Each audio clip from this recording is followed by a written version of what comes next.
वंचित बहुजन आघाड़ी ने अपने प्रत्याशियों की छठवीं सूची जारी। होगा कांग्रेस भाजपा से सीधा मुकाबला। जी हाँ दोस्तों, आपने बिल्कुल सही सुना। मैं हूं पराग महेंद्र, आप देख रहे हैं नेशनल चौपाल। महाराष्ट्र में होने वाले विधानसभा चुनाव के मद्देनजर रखते हुए अब वंचित बहुजन आघाड़ी के जरिए अपने प्रत्याशियों की छठवीं सूची जारी कर दी गई है।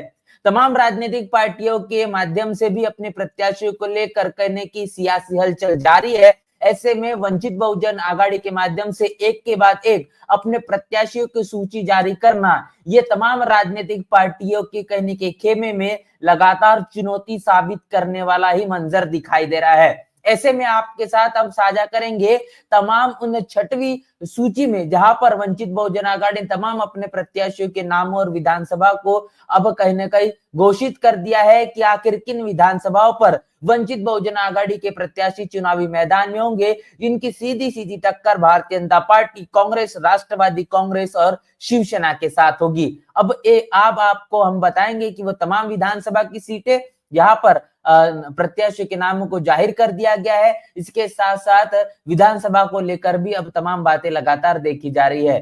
तो अब ये तमाम तस्वीरें आप देखिए, ये तस्वीरें काफी कुछ कहती है। प्रकाश आंबेडकर के माध्यम से अब महाराष्ट्र में होने वाली जो राजनीति है, वो राजनीति कहने की काफी कुछ कह रही है, क्योंकि भारतीय जनता पार्टी हो या फिर कांग्रेस हो, मतलब कि एनडीए गठबंधन हो या फिर इंडिया गठबंधन हो, महाराष्ट्र में महायुति का गठबंधन या फिर कहेंगे महाविकास आघाड़ी का गठबंधन, ये तमाम गठबंधनों के जरिए साफ तौर पर प्रकाश आंबेडकर के राजनीति आरक्षण बचाव को लेकर ही देखने को मिल रही है। क्योंकि 1 अगस्त 2024 को सुप्रीम कोर्ट का एक बड़ा फैसला, इस फैसले ने एससी एसटी आरक्षण के वर्गीकरण को लेकर जो निर्णय सुनाया है, इस पर अब तमाम राजनीतिक पार्टियों ने अपनी अपनी प्रतिक्रिया तो दी, लेकिन तमाम प्रतिक्रिया सिर्फ और सिर्फ खाना पूर्ति के माध्यम से ही देखी गई। वंचित बहुजन आघाड़ी की बात करेंगे या फिर बहुजन समाज पार्टी की, तमाम ऐसी बहुजन समाज से आने वाले चुनिंदा ही पार्टियां है जिन्होंने इस एसटी एसटी आरक्षण के वर्गीकरण का जो फैसले का कड़ा विरोध किया है। और इसी मसले को लेकर अब महाराष्ट्र में प्रकाश आंबेडकर जोरों पर है। अब आपको हम प्रत्याशी की सूची जारी कर दिए है, आपके साथ साझा कर रहे हैं। और उसके बाद आप तमाम जो है नामों को देख पाएंगे और प्रत्याशियों की सूची को भी देख पाएंगे। तो ये सबसे पहली सूची है, ये छठवीं सूची अमूमन तौर पर अभी आपके साथ हम साझा कर रहे हैं। छठवीं सूची में जो नाम जितने शुमार है, वो आपको बता दे कि पूर्णतः 45 प्रत्याशियों के नाम है और 45 में से ये पहली सूची में 25 प्रत्याशियों के नाम जारी है और 25 प्रत्याशियों की जो सूची है वो आपके साथ हम रख रहे हैं। तो सबसे पहली जो विधानसभा है वो विधानसभा है जळगांव शहर की विधानसभा। जळगांव शहर की विधानसभा है, यहाँ पर ललित कुमार रामकिशोर घोगले ये वंचित बहुजन आघाड़ी के प्रत्याशी होंगे। उसके बाद मुक्ताई नगर विधानसभा से संजय ब्राह्मणे, बुल्ढाना विधानसभा से सदानंद माड़ी, ज्ञानेश्वर सुल्ताने ये अकोला विधानसभा से, संदीप कनीराम तोटे ये मेड़घाट विधानसभा से, प्रदीप साहेबराव मानकर ये अचलपुर विधानसभा से, मोर्शी वरुण विधानसभा से सौरभ श्रीराम जी मानकर, आरबी विधानसभा से मारुति गुलाबराव उइके, ये वंचित बहुजन आघाड़ी के तमाम लगातार प्रत्याशियों के नाम आपके साथ में रूबरू कर रहा हूं। उसके बाद काटोल विधानसभा की बात करें तो यहाँ से विवेक रामचंद्र गायकवाड़, हिंगना विधानसभा से अनिरुद्ध विठल शेवाड़े, नागपुर पूर्व विधानसभा से गणेश ईश्वर जी हरकांडे, नागपुर पश्चिम विधानसभा से यश सुधाकर गौरखेड़, भंडारा विधानसभा से अरुण जाधव जी गोंडा ने, आरमोरी विधानसभा से मोहन गणपत पुराम, महेंद्र सिंह बबन सिंह चंदेल ये राजुरा विधानसभा से, यवतमाळ विधानसभा से डॉक्टर नीरज ओम प्रकाश वाघमारे, नाजुकराव धांधे ये दिग्रस विधानसभा से होंगे, नायगांव विधानसभा से डॉक्टर महादेव विभूते और सुरेश पुंडलिक नागरे ये जिंतूर विधानसभा से वंचित बहुजन आघाड़ी के कैंडिडेट होंगे। उसके बाद अगली विधानसभा सुनिए, यह है गंगाखेड़ विधानसभा से सीताराम घनदाट। उसके बाद सुरेश फड़ यह है पाथरी विधानसभा से, मालेगांव बाहे विधानसभा से किरण नाना मगरे, दौलतराम राउत ये कड़वन विधानसभा के प्रत्याशी होंगे, चांदवड़ ये दिगंबर शांताराम जाधव यहाँ से प्रत्याशी होंगे। उसके बाद येवला विधानसभा से नामदेव संपत पवार। तो आपने अभी तक जिन विधानसभा के और प्रत्याशियों के बारे में सुना, ये 25 प्रत्याशी है जो वंचित बहुजन आघाड़ी ने अपनी 6वीं सूची की पहली लिस्ट में जारी की है। अब ये अगली लिस्ट देखिए, ये अगली लिस्ट है, यहाँ पर बाकी के प्रत्याशियों के नाम आपको देखने को मिलेंगे। अगली लिस्ट में आपको बता दूं कि यहाँ पर 26 से लेकर तो 45 तक यहाँ पर प्रत्याशी है। तो अब सबसे पहले प्रत्याशियों के बारे में यहाँ पर आपको बता दूं कि यह नासिक पूर्व की विधानसभा, यहाँ से रविंद्र कुमार जनार्दन पगारे ये वंचित बहुजन आघाड़ी के कैंडिडेट है। सचिव रमेश कुनबे ये शाहपुर विधानसभा से वंचित बहुजन आघाड़ी के प्रत्याशी। मोहम्मद लुकमान सिद्दीकी यहाँ पर मुस्लिम कैंडिडेट कालीना विधानसभा से वंचित बहुजन आघाड़ी ने उतारा है। देवराम लांडे ये जुन्नर विधानसभा से प्रत्याशी होंगे। खेड़ आळंदी यहाँ से रविंद्र रंधवे ये वंचित बहुजन आघाड़ी के प्रत्याशी। शिरूर विधानसभा ये तमाम पुणे से ताल्लुकात रखने वाली विधानसभा है। रामकृष्ण रखारामजी बिड़गर ये शिरूर विधानसभा से होंगे। बड़गांव शेरी विधानसभा से विवेक कृष्ण लोढ़े। उसके बाद पर्वती विधानसभा से सुरेखा मगरध्वज गायकवाड़। उसके बाद पुणे कैंटोनमेंट से विधानसभा से नीलेश सुरेश आल्हाड।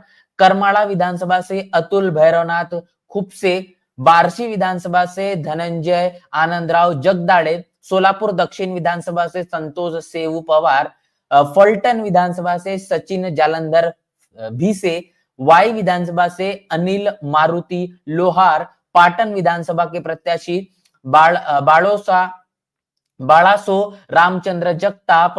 और उसके बाद अब्दुल मीद शाहजान मिर शिकारी ये कोल्हापुर दक्षिण विधानसभा से। डॉक्टर क्रांति दिलीप सावंत ये हाथ कंगले यहां से विधानसभा से होंगे। इस्लामपुर विधानसभा से राजेश शिवाजी गायकवाड़े। और उसके बाद पड़सू कड़ेगांव विधानसभा से जीवन किशन करकटे। और जत विधानसभा से विठल दुड़म्पा पुजारी। तो अब तक आपने तमाम 45 विधानसभा के बारे में सुना है और इन 45 विधानसभाओं पर वंचित बहुजन आघाड़ी ने अपने प्रत्याशियों को उतारने का काम किया है। इस बात का इंतजार है कि प्रकाश अंबेडकर के माध्यम से वंचित बहुजन आघाड़ी के लेकर लोगों के बीच, जनता के बीच जाकर अब उनका जो प्रतिसाद है वो कितना ज्यादा बड़े पैमाने पर वंचित बहुजन आघाड़ी को मिलता है, इस बात का कहने की इंतजार होगा। हाल ही में एक बयान प्रकाश अंबेडकर इनके माध्यम से जारी किया गया है, वो बयान काफी कुछ कहता है। प्रकाश अंबेडकर का यह कहना है, जिन्होंने भविष्यवाणी के तौर पर यह बात कही है कि विधानसभा का चुनाव होने के बाद महाराष्ट्र में उद्धव ठाकरे, उनकी शिवसेना ये बीजेपी के साथ जाने का काम करेगी। फिर एक बार इस बात को समझिए कि अगर उद्धव ठाकरे जो 85 विधानसभा सीटों पर लड़ने वाले हैं, और ये बात प्रेस कॉन्फ्रेंस के जरिए जाहिर भी होने वाली है, 85 विधानसभा में अमूमन तौर पर 20 से 30 विधानसभा सीटों पर भी अगर शिवसेना जीत जाती है और ये अगर भारतीय जनता पार्टी के साथ जाकर उद्धव ठाकरे सरकार बनाने का काम करते हैं, तो निश्चित ये देखा जाएगा कि मुस्लिम तबका बड़े पैमाने पर कांग्रेस और राष्ट्रवादी कांग्रेस को जो वोट करता है वो तमाम चीजें सिर्फ और सिर्फ उनके लिए धरी की धरी रह जाएगी। और जो सरकार है, जो बीजेपी के खिलाफ वोट करने के लिए बनाना चाहते थे, उनका ये तमाम जो सपना है वो जस का तस बना रहेगा। और उद्धव ठाकरे के माध्यम से बीजेपी महाराष्ट्र में फिर एक बार सरकार बनाने के लिए काबिल होते हुए दिखाई देगी।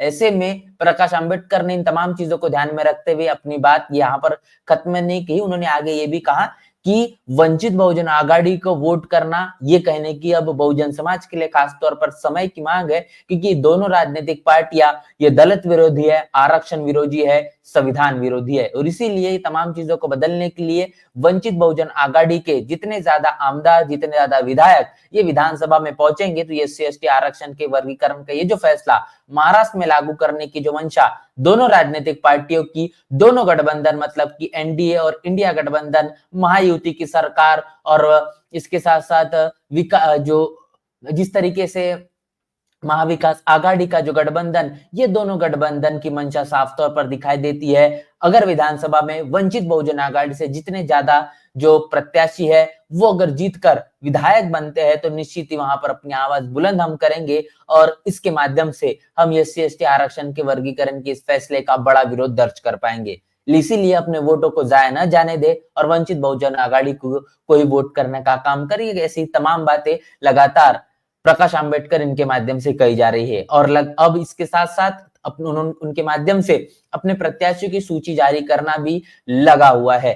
तो 23 नवंबर का इंतजार है कि प्रकाश आंबेडकर उनके माध्यम से किए गए तमाम दावे ये कितने ज्यादा कारगर साबित होते हैं। इनके पीछे की जो सच्चाई है ये वक्त के मुताबिक अब समय के आधार पर देखने को मिलेगी। पूरी की पूरी चर्चा बातचीत को लेकर और लगातार प्रकाश आंबेडकर के जरिए वंचित बहुजन आघाड़ी के माध्यम से जारी करने वाली जो प्रत्याशियों की सूची है, इसको लेकर आप क्या सोच रहे हैं, लिखकर कमेंट बॉक्स में जरूर बताएं।